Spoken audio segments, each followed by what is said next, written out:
بسم الله الرحمن الرحيم. الحمد لله نحمده ونستعينه ونستغفره ونؤمن به ونتوكل عليه ونعوذ بالله من شرور أنفسنا ومن سيئات أعمالنا. من يهده الله فلا مضل له ومن يضلله فلا هادي له. ونشهد أن لا إله إلا الله وحده لا شريك له.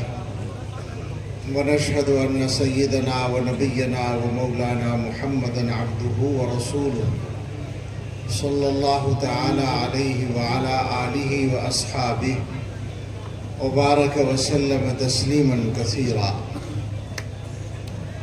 أما بعد فأعوذ بالله من الشيطان الرجيم. بسم الله الرحمن الرحيم. ووصى بها إبراهيم بنيه ويعقوب يا بني إن الله اصطفى لكم الدين فلا تموتن إلا وأنتم مسلمون. صدق الله العظيم. عن سفيان بن عبد الله رضي الله عنه قال قلت يا رسول الله قل لي في الإسلام قولا لا أسأل عنه أحدا غيرك. قال قل آمنت بالله ثم استقم او كما قال علیہ الصلاۃ والسلام. میں کہہ رہا ہوں آواز کم کرتے ہیں، ایک کو بالکل بند کرتے ہیں، آواز رکھیں بس. سبحان ربک رب العزت عما یصفون وسلام علی المرسلین والحمد للہ رب العالمین. اللہم صل علی سیدنا محمد وعلی آل سیدنا محمد مبارک وسلم. اللہ تعالیٰ کا شکر آپ کے ساتھ یہاں بیٹھنے اور حاضر ہونے کا موقع ملا، اور عزیز محترم جناب مولانا مفتی عطاء الرحمن صاحب اور ان کے والد گرامی کو مبارکباد. عظیم جلسہ ہوا آپ کا. حقیقت میں تو جلسہ آپ کا مغرب کے بعد اس وقت ہو گیا جب امیر الہند دامت برکاتہم تشریف لے آئے، اور اس کے بعد دوسرے علماء کے خطاب بھی ہو گئے. برادر مکرم مولانا حبیب اللہ مدنی صاحب کے خطاب کے دوران میں آیا. اب بیان کی گنجائش اور ضرورت دونوں ختم ہو چکی ہیں، لیکن ایک نظام ہوتا ہے تو اس کے مطابق آدمی پابند ہوتا ہے کہ کچھ کرے اور کہے. تو مختصراً دو تین باتیں.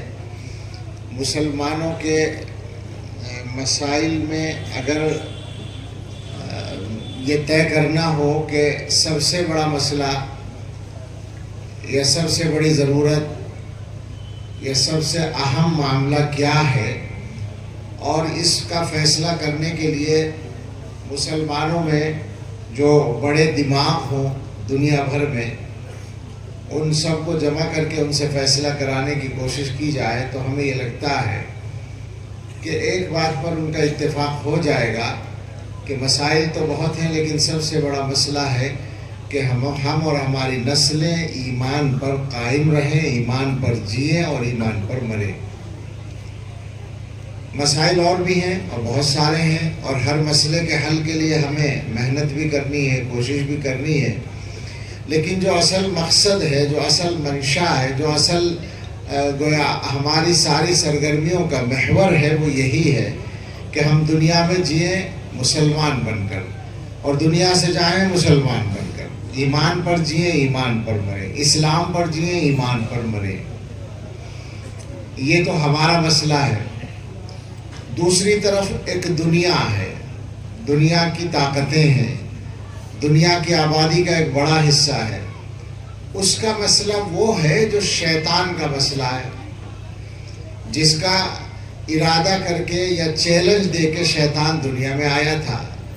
حضرت آدم علیہ السلام کے واقعے میں سجدے سے انکار کرنے کے بعد، اللہ کی طرف سے مردود ہونے کے بعد، اللہ کی طرف سے قیامت تک کی مہلت ملنے کے بعد جو شیطان نے چیلنج دیا تھا وہ یہی تھا کہ میں دنیا میں جا کر آدم کی اولاد میں زیادہ سے زیادہ لوگوں کو جہنم میں لے جانے کی کوشش کروں گا.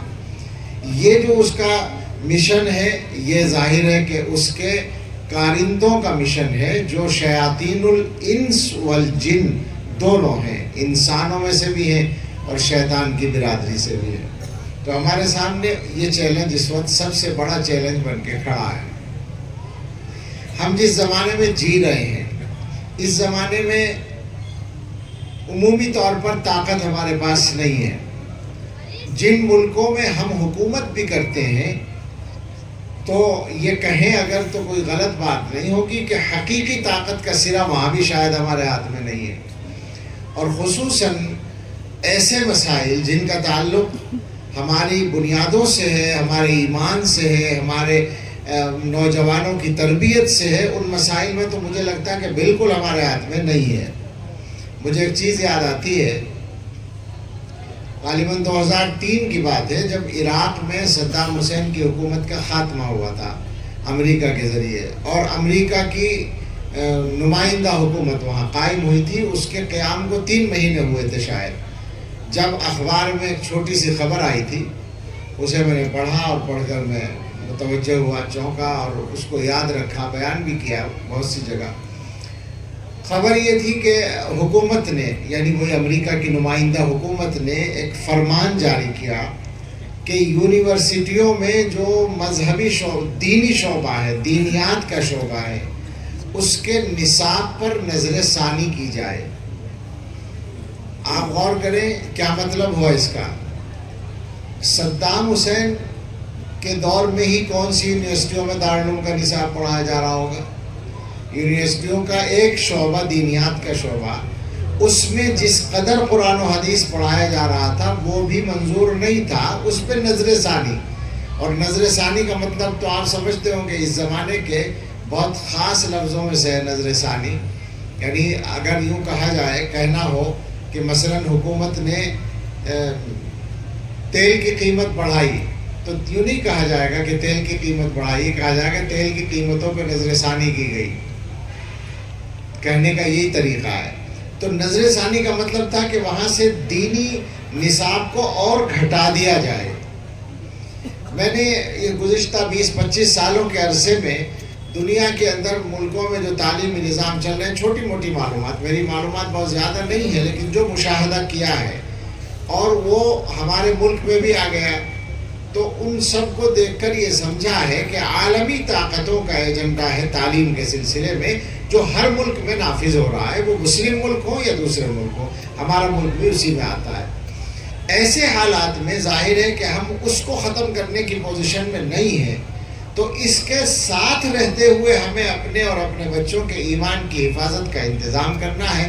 وہ انتظام جو ہے ہماری طرف سے، یہ وہ مدرسے ہیں جو ہمیں ہمارے بڑوں کی میراث کے طور پہ مل گئے ہیں اللہ کے فضل سے۔ لہٰذا اب سب سے بڑا کام ہمارے کرنے کا یہ بنتا ہے کہ ہم ان مدرسوں کو اس طرح چلائیں جیسے ہمیں انہیں چلانا چاہیے۔ اس موضوع پر بہت لمبی بات بھی ہو سکتی ہے، مگر مجھے 2-4 ہی منٹ میں یہ بات کرنی ہے، اور کرنی اس لیے ہے کہ حالات ہمارے لیے بہرحال مشکلات کا پیغام لے کر آ رہے ہیں۔ آج کی تازہ خبر نے کچھ لوگوں کو راحت کا سانس لینے کا موقع دیا ہے۔ سپریم کورٹ نے جو یو پی مدرسہ بورڈ کے وجود کو آئینی مان لیا ہے، تو ٹھیک ہے، یہ ایک وقتی طور پر ہم کہہ سکتے ہیں کہ خوشائند خبر آئی ہے، لیکن وہ مسائل اس سے کم نہیں ہوتے جو مسائل مدرسوں کے لیے کھڑے ہوئے ہیں۔ ان حالات میں سب سے زیادہ ہماری ذمہ داری بنتی ہے کہ ہم ان مدرسوں کو مضبوط کرنے والے کام کریں۔ مضبوط کرنے والے کاموں میں بنیاد ہوتی ہے ہمارے مذہب کے اعتبار سے، دین کے اعتبار سے، حضرت محمد رسول اللہ صلی اللہ علیہ وسلم کی دی ہوئی سنت کے اعتبار سے، کہ ہم ہر کام اللہ کے لیے کریں، نیت صحیح رکھیں۔ اور ہم کا مطلب مدرسوں میں کام کرنے والے سب لوگ، یعنی مثلا مدرسوں کے ذمہ دار بھی، مدرسوں میں پڑھانے والے بھی، مدرسوں میں پڑھنے والے بھی، اور مدرسوں میں تعاون کرنے والے بھی۔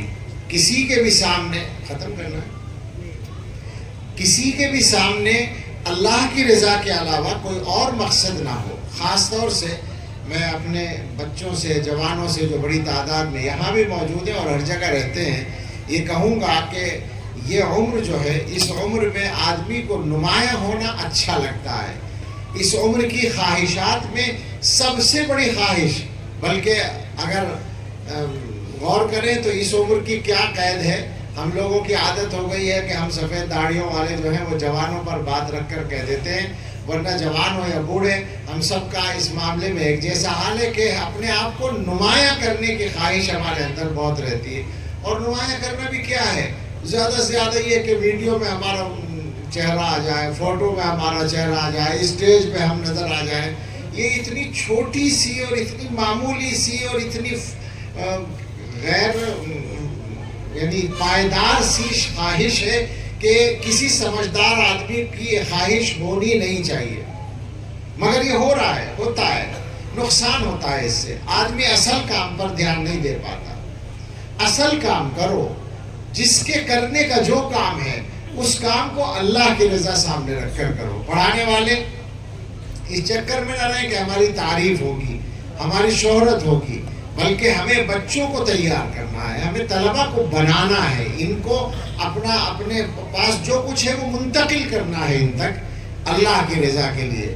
اسی طرح بچے بھی یہ نیت کریں کہ ہمیں اللہ کی رضا کے لیے علم حاصل کرنا ہے. تعاون کرنے والوں سے کہنا ہے کہ آپ کو یہ شوق بالکل نہیں ہونا چاہیے کہ آپ نے جو تعاون دیا اس کا اعلان ہی ہو، یا اس تعاون کی وجہ سے مدرسے والے اب آپ کی رائے کا لحاظ کریں، آپ کی بات مانے، یا آپ کو الگ سے عزت دے. یہ سب دنیا کے مطالبے ہیں. آپ نے جو دیا ہے وہ اللہ کے لیے دیا ہے، جنت میں جانے کے لیے دیا ہے. جتنی دنیا میں اغراض مل جائے گی جنت میں جانا اتنا ہی کمزور ہو جائے گا. تو بنیادی بات ہے کہ ہم سب لوگ نیت پر اپنی محنت کریں، اپنی نیت کو ٹھیک رکھنے کی کوشش کریں، اور یہ ذہن میں رکھیں کہ دنیا کی نمائش سے شہرت نہیں ہوتی. اخلاص وہ اصل بنیاد ہے جس کی وجہ سے دنیا جانتی ہے، اس لیے کہ سارے معاملات کا تعلق اللہ سے ہے. جب کوئی چیز اللہ تعالیٰ کے یہاں مقبول ہوتی ہے تو پھر وہ دنیا میں مقبول ہوتی ہے اور متعارف ہوتی ہے. بطور مثال میں عرض کروں کہ دارالعلوم دیوبند قائم ہوا تو کوئی اشتہار پہلے سے نہیں تھا، بعد میں اشتہار دیا گیا کہ ہم نے ایک مدرسہ شروع کیا ہے. اور وہ اشتہار بھی اس لیے دیا گیا کہ تاکہ لوگوں کو پتہ چلے کہ ایک نیا نظام شروع ہوا ہے. اور کوئی اعلان نہیں تھا، کوئی جلسہ نہیں تھا. ایک استاد اور ایک بچے کو بٹھا کر کام شروع کر دیا گیا مسجد میں، اور اپنی عمارت دارالعلوم کی کام شروع ہونے کے 10 سال کے بعد نودرے کی جو بنیاد رکھی گئی ہے وہ دارالعلوم کے شروع ہونے کے پورے 10 سال کے بعد 1283 میں دارالعلوم قائم ہوا ہے. شیخ الہند نے پڑھنا شروع کیا ہے، اور شیخ الہند کرائے کے مکانوں میں اور مسجدوں کے حجروں میں پڑھ کے فارغ ہو گئے ہیں. 1293 میں نودرے کی بنیاد رکھی گئی ہے. ایسی صورتحال میں سال پورا ہونے سے پہلے دارالعلوم دیوبند میں ہندوستان سے باہر کے علاقوں کے طلبہ آ چکے تھے. آپ اندازہ کریں کیا چیز تھی یہ. اور چند سالوں کے اندر ساری دنیا میں شہرت پہنچ گئی تھی. یعنی اپنی عمارت بننے سے پہلے دنیا کو پتہ چل گیا تھا کہ ہندوستان کے اندر اسلام کی حفاظت کا قلعہ بننے جا رہا ہے. یہ کیوں تھا؟ اخلاص کی وجہ سے. اس لیے کہ جو چیز اللہ کے یہاں قبول ہو جاتی ہے پھر وہ ساری دنیا میں قبولیت پا جاتی ہے. یہی معیار ہے. ہمیں سب کو یہ بات یاد رکھنی چاہیے کہ ہمارا اپنے رب کے ساتھ جو رویہ ہے، جو طریقہ ہے، اور ہمارا اس کے احکام کی تعمیل میں جو انداز ہے، اسی کا عکس ہماری ذات پر پڑتا ہے، اور لوگوں کا جو ہمارے ساتھ برتاؤ ہے اس پر پڑتا ہے. ہمارے حضرت ایک بات فرمایا کرتے ہیں کہ جو بندہ اللہ سے جتنا ڈرتا ہے اللہ کے بندے اس سے اتنے ہی ڈرتے ہیں. جو بندہ اللہ سے جتنی محبت کرتا ہے اللہ کے بندے اس سے اتنی ہی محبت کرتے ہیں. اور جو بندہ اللہ کی جتنی عبادت کرتا ہے اللہ کے بندے اس کی اتنی ہی خدمت کرتے ہیں. مطلب یہ ہے کہ آپ کا جو معاملہ اللہ کے ساتھ ہے وہ اس معاملے کا عکس لوگوں کے دلوں پر پڑ جاتا ہے، اور لوگوں کا رویہ آپ کے ساتھ ویسا ہی بن جاتا ہے. یہی راز ہوتا ہے اللہ والوں کی محبوبیت کا کہ لوگ ان کو جانتے بھی نہیں، دیکھا بھی نہیں، دعائیں کرتے ہیں کہ ہمیں زیارت کا موقع مل جائے، اس لیے کہ وہاں اللہ کی محبت کا معاملہ ہوتا ہے. خیر، کہنا یہ ہے کہ ہماری اگر نیت صحیح ہوگی تو ہمارے یہ ادارے مضبوط ہو جائیں گے اور اللہ تعالیٰ کی مدد ہمارے ساتھ ہوگی. جب ہماری نیت صحیح ہوگی تو ہمارا عمل بھی صحیح ہوگا. اس کے علاوہ جو حالات ہیں، ان حالات میں انتظامی معاملات کو بھی ہمیں ٹھیک کرنا ہے. اور بس بات ختم کرتے ہوئے وہ 2-3 باتیں ضرور کہہ دی جائیں جن کے بغیر آج کے ہندوستان میں کسی بھی گفتگو میں چارہ ہی نہیں ہے کہ ہم بات ختم کر دیں. اور وہ یہ ہے کہ ہم مسلمان اپنے گھروں کو دیکھیں اور اپنے حالات کو دیکھیں. 3-4 مصیبتیں ہیں جو سارے ملک میں ہر آبادی میں اب تو یہ کہنے لگا ہوں اس لیے کہ میں 6-7 سال سے ہندوستان کے کونے کونے میں جہاں بھی گیا ہوں، چھوٹے اور بڑے جلسے میں، چھوٹی یا بڑی آبادی میں، مسجدوں کے جلسوں میں یا مدرسوں کے جلسوں میں یا میدانوں میں، ہر جگہ میں نے عموماً تقریر کے دوران ہی یہ معلوم کیا یا الگ سے پوچھا ہے کہ یہاں کے حالات کیا ہیں. میں نے پوچھا ہے سودی قرضہ تو نہیں ہے آپ لوگوں کے یہاں؟ تو ابھی تک کوئی جگہ نہیں ملی جہاں پہ نہیں میں جواب مل گیا ہو.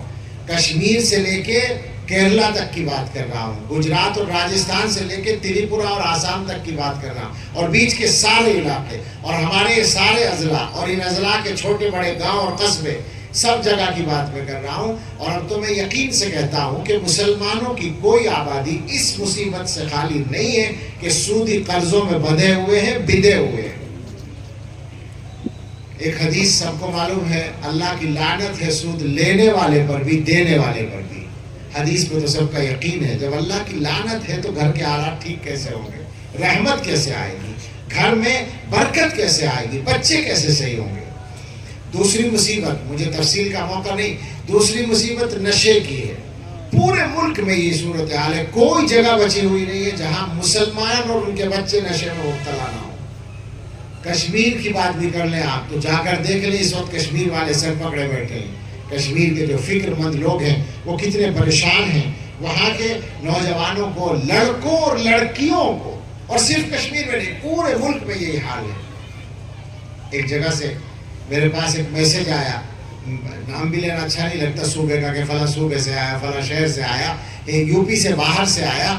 ایک لڑکی کا میسج، میں نہیں جانتا کون تھی، میرا نمبر کہاں سے ملا. اس نے کہا کہ آپ لوگ دلی اور فلاں جگہوں پہ جا کے بیان کرتے رہتے ہیں، ہمارے علاقے میں بھی تو آئیے. ہمارے یہاں جو حالت ہے وہ یہ ہے کہ اس وقت نشہ ہماری بہنوں میں عام ہے. اور اپنی بہن کے بارے میں اس نے لفظ لکھا، آسان نہیں ہے لکھنا، کہ میری بہن نشے کی عادی ہو گئی ہے اور ایک لڑکے سے اس کے غلط تعلقات ہیں.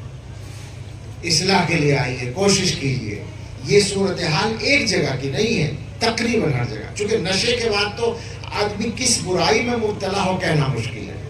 ام الخبائث اسی لیے کہا گیا. تو سود عام ہے، نشہ عام ہے. اس کے علاوہ آج ہی دن میں کو بات اور کر رہا تھا، مجمع عام میں کہنا اچھا نہیں لگتا، لیکن اشارہ کیا ہوگا صراحتی ہے. بدکاری بہت زیادہ اس وقت بڑھ گئی ہے، اور آپ جانتے ہیں کہ اس کے عذابوں میں سے قحط بھی ہوتا ہے اور زلزلے بھی ہوتے ہیں، اللہ تعالیٰ کی رحمت سے دوری بھی ہوتی ہے. اور وہ بدکاری جو رضامندی سے ہے اس کا پتہ کم چلتا ہے نا. بالجبر اگر ہو تو وہ آسان نہیں ہے، اور وہ ویسا ظلم دنیا میں بھی مانا جاتا ہے، لیکن بالرضا کو دنیا میں جرم اور ظلم نہیں مانا جاتا. تو کم سے کم مسلمانوں کے گھروں میں اور مسلمانوں کے ماحول میں تو یہ نہیں ہونا چاہیے. اس سے پوری طرح اپنے آپ کو نکالنے کی ضرورت ہے. اور انہی سب چیزوں کا شاخسانہ ہے وہ جس کی طرف ابھی کسی نے اشارہ کیا تھا کہ بچیاں یا بچے ایمان سے پھر رہے ہیں. کیوں پھر رہے ہیں؟ وہ صرف ان خواہشات کی تکمیل کے چکر میں.